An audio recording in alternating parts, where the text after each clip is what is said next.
That's a fun movie. We're back. Final part of the Saiki K discussion here. We're into free thoughts. I guess, as we usually start this, does anyone have any recommendations out of Saiki K that are not Mob Psycho 100?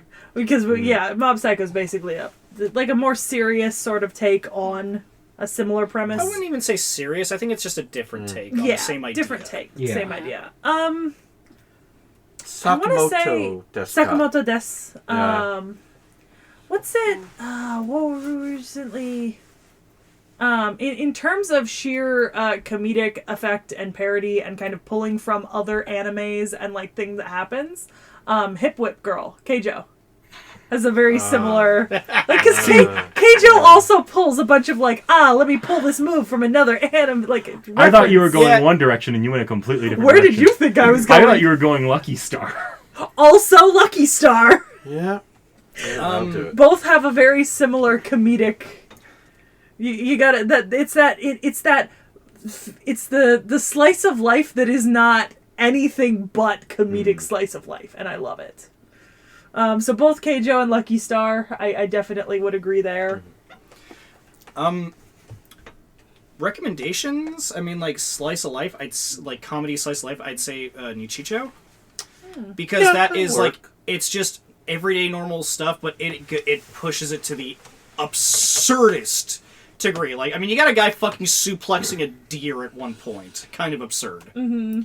Or when that one girl death rolls her friend because she sees the smutty manga she's been drawing. I mean... Yeah. It's kind of alright, so you got, it goes to the, it's like Saiki K. Saiki K is, gives you a normal situation and then gives you the absurdity to it. And Nichicho kind of does the same thing.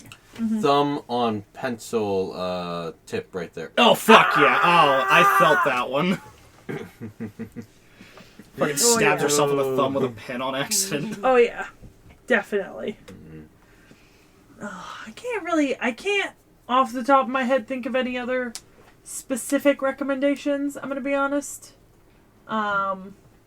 Just because I don't often read or watch something that's so comedically focused. But I appreciate it for that. This is fucking hilarious, in my opinion. Well, it's it's also one of those weird niche things where it's slice of life, absurd comedy. Mm-hmm. So... Yeah. Which, you could kind of say Konosuba, but Konosuba does it way better. Well, Konosuba does it in a different way. Konosuba parodies its genre specifically. Yeah. Saiki K is parodying multiple Everything. genres and character archetypes and what everything Saiki K else. is parodying is anime tropes. Yeah. And anime style. And I can appreciate that a lot. The humor just did not strike me. Yeah, you know what? That's fair. There are things you like that don't strike me. I cannot complain. Not really. I can put up a fight about it, but I can't really. I mean, hey, complain. we've talked about a lot of different things. I mean, the kind of weird, the books we differ, the genre books we differ on, things like that. Suckman, when you said that you wanted to live in his world, you do realize you don't have all of that healing ability like everybody else, right? You don't know that. I think it would be amusing. Yeah, you don't know that. She's going to end up dead within the first week. As if I wouldn't anywhere else. I mean, you at least have a hospital to go to try to save you. Anybody else? I don't go to the Anybody else not give a hospital as it is. recommendation Fuck yet? off. I honestly can't even think of any. The one that I was thinking of, you guys already said, so. Yeah. Same comedic level, with references to shit. Gugure Kokori-san. I haven't seen that in so long, I can't. The lightsaber fight that she pulls out. So Gugure Kokori-san is really interesting because it's this comedy, and the way I described it to my friends last night is when you read the description and look at it, it looks like found family slice of life. When you watch it or read it, you realize it's forced family comedic parody. Creepy. It's very amusing. No, let's talk about Fate. No. Let's talk about Fate, Grand baby. Carnival. Oh, yes! You Fate dumbass, Grand you Carnival. forgot about that. I did forget about that. Yeah. I think part of why I didn't immediately jump to it is because Saiki K. Carnival Phantasm. Yeah. They're both. There's two. Oh, there's even more for me to explore. Yeah. I didn't bring those up because this somehow manages to have more continuity than Carnival Phantasm and Grand Carnival. That's true. This does have some continuity. Yeah, so it didn't jump to mind. Like, that is just straight up a series of skits. Yeah. This is more... That's fair. This leans more into slice of life and than it does the straight up comedy skit. That's fair. That's fair.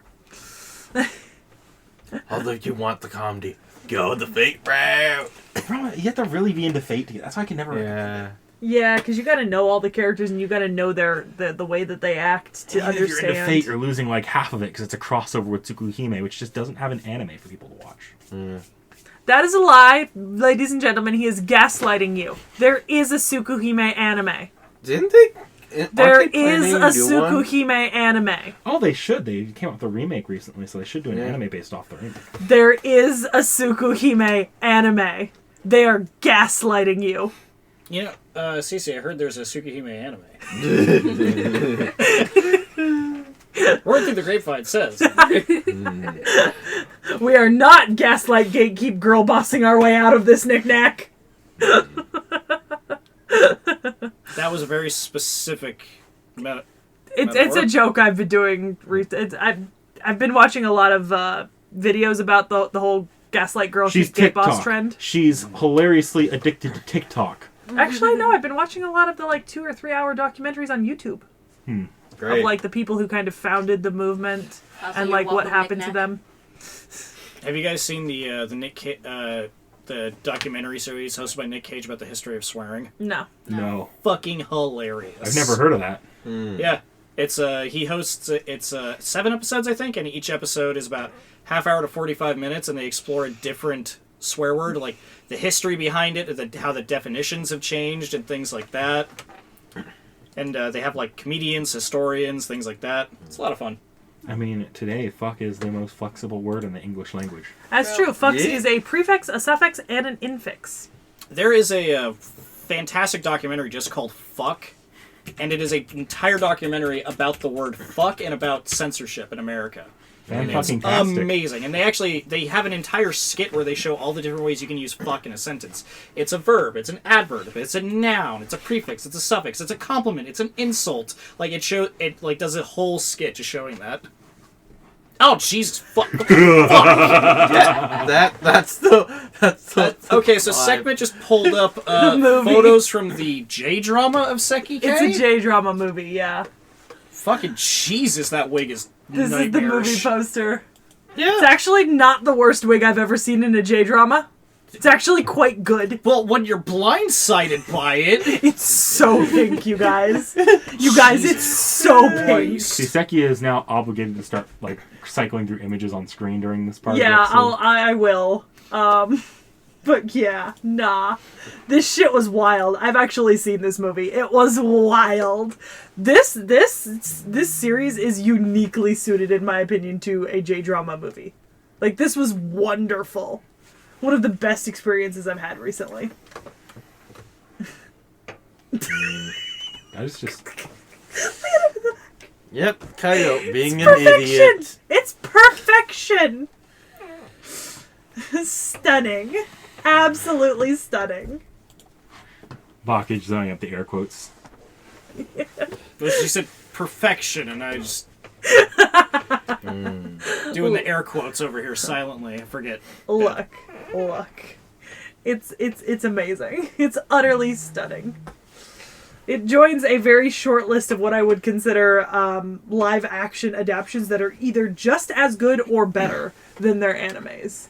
The list consisting of Kakegurui currently. And Oro. Great. But I guess we're kind of done with Saiki K, so I suppose it is time for Nick Knack to reveal to us what we are watching. Well, the three of us, because you two aren't probably watching it. Next time. We're going to finish off Unlimited Immediately Blade Works. disqualified. High five.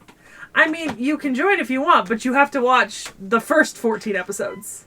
The first two of which are an hour long. Yeah. Yeah. So you would have to watch 26 episodes. Nice. Yeah. Yeah, no, But Unlimited Blade Works, I'm so fucking excited. Yay, we Unlimited finish it! Yep. Fate. It's Fate. Oh, Yes, It's Fate. the good Fate. Yes, the good one. the good one. But, like, actually, it is quite good. Yeah. Okay. But with that being said, I think we're all going to have very positive thoughts on the second half of Fate Unlimited Blade Works, so we do not need to discuss what it would do to make us feel better, because we're already all at A tier. What can it do to make you feel worse? Virtually nothing at this point, except for completely cut Ku out of the story. Man, I can't wait for that sex scene where Ku gets to death. See, I know so little about Fate. You could be lying or telling the truth. I have no way of knowing. I know for a fact he's lying. I mean, he does get that spear in him, so... I've already seen the fight scene in an AMV of Ku and then You might not have. There are the Heaven Seal movies that Ku is also in. That's true. That's true. And he does also get a spear in those. Oh. Yeah, Fate servants die a lot. But with that being said, like, comment, subscribe. We'll be back next time.